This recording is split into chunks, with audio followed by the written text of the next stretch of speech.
কারো মায়া জড়ানোটা খুব সহজ হলেও তাকে ভুলে যাওয়াটা মৃত্যুর থেকে কঠিন। এখন আর কারোর প্রতি মায়া বাড়ানোর ইচ্ছে নেই। থাকুক না সবাই যে যার মতো। পৃথিবীর সবচেয়ে বড় ভুল হলো কারোর সাথে রাত জাগার অভ্যাস তৈরি করা এবং নিজে সুন্দর না হয়েও কাউকে অতিরিক্ত ভালোবাসা।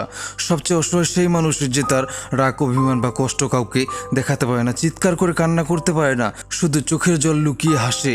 সত্যি হাসি দিয়ে সবকিছু প্রকাশ করা যায় না, তবে অনেক কিছু আড়াল করা যায়। যদি কথাবার্তা বা গল্প কমে যায় তবে বুঝে নিও সে ঠিকই তোমার বিকল্প পেয়েছে। অতিরিক্ত সরল হওয়া ঠিক নয়, কারণ এই স্বার্থপর সমাজ তোমাকে ঠকিয়ে দেবে। যার চোখে অল্পতেই পানি আসে সবাই তাকে কাঁদাতে ভালোবাসে। কাঁদতে নয় বরং হাসতে শেখো, কারণ মানুষ তোমাকে কাঁদতে সাহায্য করবে কিন্তু হাসতে নয়। মানুষের জীবন থেকেই গল্প সাজানো হয়, কিন্তু গল্পর মতো করে জীবন সাজানো যায় না। সব কথার জবাব দিতে নেই, কিছু কথা সময়ের জন্য রেখে দিতে হয়। যে নিঃসন্দেহে মানুষকে অন্ধভাবে বিশ্বাস করে সেই এই পৃথিবীর সবচেয়ে বেশি ধোঁকা খায়। ধন্যবাদ সেই মানুষটিকে। সবাই কথা রাখে না এবং সবার মাঝে মনুষ্যত্ব থাকে না। পৃথিবী দেখতে অনেক সুন্দর, কিন্তু তার বাস্তবতা অকল্পনীয়, কঠিন। দূরত্ব বাড়িয়ে ভালো থাকার চেষ্টা করছো, কিন্তু আমি জানি না যেখানে আছো সেখানে কি আসলেই ভালো আছো।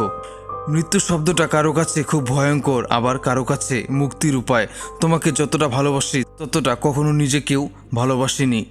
তুমি মিথ্যা বলেছো, এতে আমার কষ্ট হচ্ছে না। কষ্ট হচ্ছে এই কারণে যে এখন থেকে তোমাকে আর বিশ্বাস করতে পারবো না। কিছু মানুষ এতটাই গভীরে ছুঁয়ে যায় যে তারা ঠকিয়ে চলে যাবার পরেও আমরা তাদের কাছেই ফিরতে চাই, আবার ঠকার জন্য।